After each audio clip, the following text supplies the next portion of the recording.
नमस्कार दोस्तों, आप सभी का स्वागत है आपके अपने YouTube चैनल ज्ञान स्टडी LMP पर। दोस्तों, आज हम लोग सीटेट यानी केंद्रीय शिक्षक पात्रता परीक्षा में हिंदी को पढ़ने वाले हैं। दोस्तों, आज जो प्रश्न हम करने वाले हैं वो आपकी सीटेट एग्ज़ाम के लिए काफ़ी इम्पॉर्टेंट हैं। तो आइए दोस्तों, क्लास में चलते हैं और आज के प्रश्नों को हल करते हैं।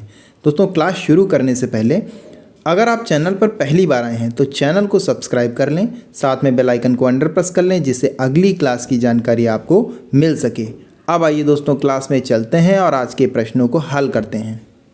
दोस्तों, आज का हमारा पहला प्रश्न है। निर्देश दिया हुआ है 1 से 6 तक निम्नांकित काव्यांश को पढ़कर दिए गए प्रश्नों के सबसे उपयुक्त उत्तर वाले विकल्प को चुनिए।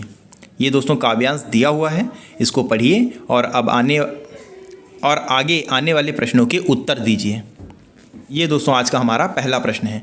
कुछ भी कहा जाता नहीं, ऐसा क्यों? ऑप्शन है आपके साधन सुविधाओं के अभाव के कारण, बी ऑप्शन में है बंधन और बेबसी के कारण, सी ऑप्शन में है गूंगा होने के कारण और डी ऑप्शन में भीतर के घावों के कारण। तो इस प्रश्न का दोस्तों सही उत्तर हो जाएगा बंधन और बेबसी के कारण, यानी बी ऑप्शन हमारा सही हो जाएगा। बी ऑप्शन सही हो जाएगा।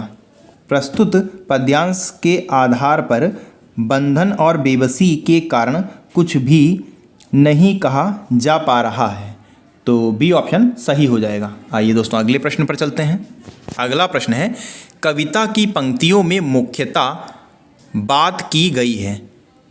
ऑप्शन है आपके ए ऑप्शन में कुछ भी ना कह पाने विवशता के कारण, बी ऑप्शन में घावों के हरे भरे होने की, सी ऑप्शन में है गूंगा बहरा होने की और डी ऑप्शन में है साधन सुभीतों की। तो इस प्रश्न का दोस्तों सही उत्तर हो जाएगा दी गई पंक्तियों में मुख्यतः कुछ भी ना कर पाने की विवशता की बात कही गई है। तो ए ऑप्शन हमारा सही हो जाएगा। ए ऑप्शन सही हो जाता है। आइए दोस्तों अगले प्रश्न पर चलते हैं। अगला दोस्तों प्रश्न है, रीते शब्द से भाग है अपनेपन का, परायेपन का, खालीपन का, खोखलेपन का। तो इस प्रश्न का दोस्तों सही उत्तर हो जाएगा रीता या रीते का अर्थ खाली होता है, जिसे खालीपन भी कहा जा सकता है। तो सी ऑप्शन सही हो जाएगा। अगला प्रश्न है, ड्योढ़ी का अर्थ है घर, देहरी, दरवाज़ा, चौखट। ड्योढ़ी का अर्थ दरवाज़ा होता है, तो सी ऑप्शन हमारा सही हो जाएगा। आइए दोस्तों अगले प्रश्न पर चलते हैं। अगला दोस्तों प्रश्न है, कविता की पंक्तियों के आधार पर कहा जा सकता है कि कवि कुछ भी कहने या सुन पाने की स्थिति में नहीं है। बी ऑप्शन में है कवि घावों के गहरे होने से दुखी है, सी ऑप्शन में है कवि के जीवन में बहुत आभार है और डी ऑप्शन में है कवि कुछ भी करने की स्थिति में नहीं है। तो इस प्रश्न का दोस्तों सही उत्तर हो जाएगा कवि घावों के गहरे होने से दुखी है। तो बी ऑप्शन हमारा सही हो जाएगा। आइए दोस्तों अगले प्रश्न पर चलते हैं। प्रश्न है, भीतर के घाव से तात्पर्य है शारीरिक क्षति, घर के भीतर की अशांति, हृदय की पीड़ा, अंदरूनी चोट। तो भीतर के घाव से तात्पर्य हृदय की पीड़ा से है, तो सी ऑप्शन हमारा सही हो जाएगा। आइए दोस्तों अगले प्रश्न पर चलते हैं। दोस्तों 6 नंबर तक जो प्रश्न थे वो पद्यांश पर आधारित प्रश्न थे। अब दोस्तों 7 नंबर से आपके आगे के प्रश्न हैं जिन्हें आप पढ़िए और उत्तर दीजिए। प्रश्न है, भाषा सीखने का उद्देश्य है। ऑप्शन है आपके प्रत्येक स्थिति में भाषा का प्रयोग कर पाना, बी ऑप्शन में है आदेश निर्देश दे पाना और सुन पाना, सी ऑप्शन में है दूसरों की बातों को समझ पाना और डी ऑप्शन में है अपने मन की बात कह पाना। तो इस प्रश्न का दोस्तों सही उत्तर हो जाएगा, इसमें दोस्तों ए ऑप्शन हमारा सही हो जाएगा, प्रत्येक स्थिति में भाषा का प्रयोग कर पाना। तो ए ऑप्शन हमारा सही हो जाएगा। भाषा संप्रेषण का माध्यम है, अर्थात अपने विचारों को अभिव्यक्त करना और दूसरों के विचारों को ग्रहण करना भाषा का मुख्य उद्देश्य है। प्रत्येक स्थिति में भाषा का प्रयोग कर पाना सही हो जाएगा। तो ए ऑप्शन हमारा सही हो जाएगा। आइए दोस्तों अगले प्रश्न पर चलते हैं।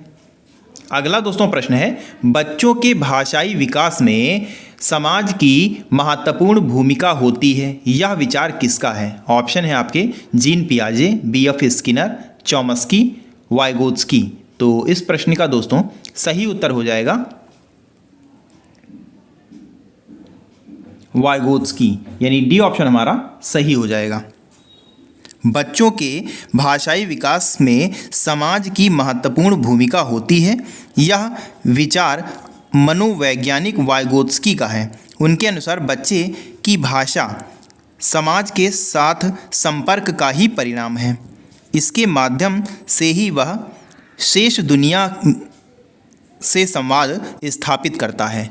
तो डी ऑप्शन सही हो जाएगा। अगला प्रश्न है, भाषा का अस्तित्व एवं विकास के बाहर नहीं हो सकता है परिवार, साहित्य, समाज, विद्यालय।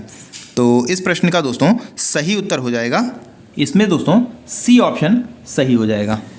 मनुष्य एक सामाजिक प्राणी है, उसकी भाषा समाज अर्थात अन्य व्यक्तियों के साथ उसके संप्रेषण का परिणाम है, जो स्पष्ट करता है कि भाषा का अस्तित्व एवं विकास समाज से बाहर नहीं हो सकता है। तो सी ऑप्शन सही हो जाएगा। आइए दोस्तों अगले प्रश्न पर चलते हैं। अगला दोस्तों प्रश्न है, विद्यार्थियों का भाषाई विकास समग्रता से हो सके इसके लिए सबसे उपयुक्त अनुशंसा होगी। ऑप्शन है आपके शब्दकोश एवं विश्वकोश के प्रयोग की, बी ऑप्शन में है भाषा प्रयोग के विविध अवसरों की, सी ऑप्शन में है सतत एवं व्यापक आकलन की, और डी ऑप्शन में है सर्वोत्कृष्ट पाठ्य पुस्तकों की। तो इस प्रश्न का दोस्तों सही उत्तर हो जाएगा, इसमें दोस्तों सी ऑप्शन हमारा सही हो जाएगा। विद्यार्थियों का भाषाई विकास समग्रता से हो सके इसके लिए सबसे उपयुक्त अनुशंसा सतत एवं व्यापक आकलन होगी। तो सी ऑप्शन सही हो जाता है। आइए दोस्तों अगले प्रश्न पर चलते हैं। अगला दोस्तों प्रश्न है, लिखित भाषा का प्रयोग ऑप्शन है केवल प्रतिवेदन लेखन के लिए किया जाता है, बी ऑप्शन में है अपनी अभिव्यक्ति के लिए किया जाता है, सी ऑप्शन में है कार्यालय कार्यों के लिए किया जाता है, और डी ऑप्शन में है केवल साहित्य सृजन के लिए किया जाता है। तो इसमें दोस्तों सही हो जाएगा, लिखित भाषा का प्रयोग अपनी अभिव्यक्ति के लिए किया जाता है। तो इस प्रकार दोस्तों बी ऑप्शन हमारा सही हो जाएगा, अपनी अभिव्यक्ति के लिए किया जाता है।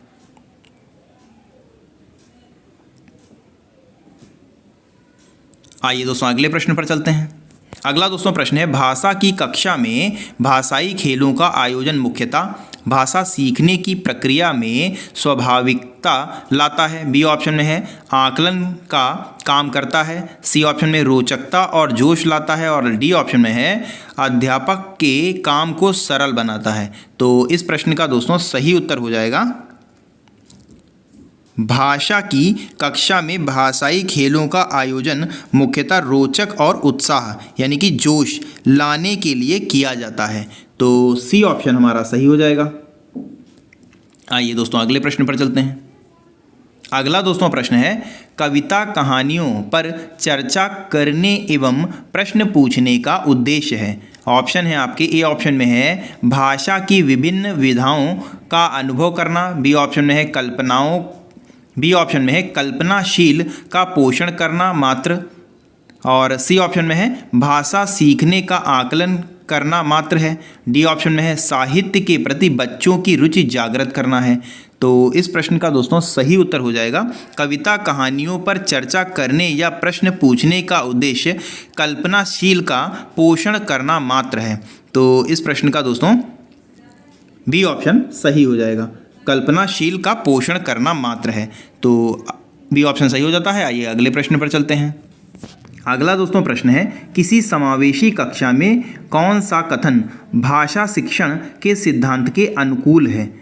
ऑप्शन है आपके प्रिंट समृद्ध माहौल भाषा सीखने में मदद करता है, बी ऑप्शन में बच्चे अपने अनुभवों के आधार पर भाषा के नियम नहीं बना पाते, सी ऑप्शन में भाषा विद्यालय में रहकर अर्जित की जाती है, और डी ऑप्शन में है व्याकरण के नियमों का ज्ञान भाषा विकास की गति त्वरित करता है। तो इस प्रश्न का दोस्तों सही उत्तर हो जाएगा, बच्चे अपने अनुभवों के आधार पर भाषा के नियम नहीं बना पाते, यह कथन समावेशी कक्षा में भाषा शिक्षण के सिद्धांतों के अनुकूल है। तो इस प्रकार दोस्तों बी ऑप्शन हमारा सही हो जाता है, बी ऑप्शन सही हो जाता है। ये दोस्तों अगले प्रश्न पर चलते हैं। अगला दोस्तों प्रश्न है, कायाकल्प के रचनाकार हैं मुंशी सदा सुखलाल, भरतेंदु हरिश्चंद्र, सी ऑप्शन में है जयशंकर प्रसाद और डी ऑप्शन में है प्रेमचंद। तो कायाकल्प के रचनाकार मुंशी प्रेमचंद हैं। तो डी ऑप्शन हमारा सही हो जाएगा।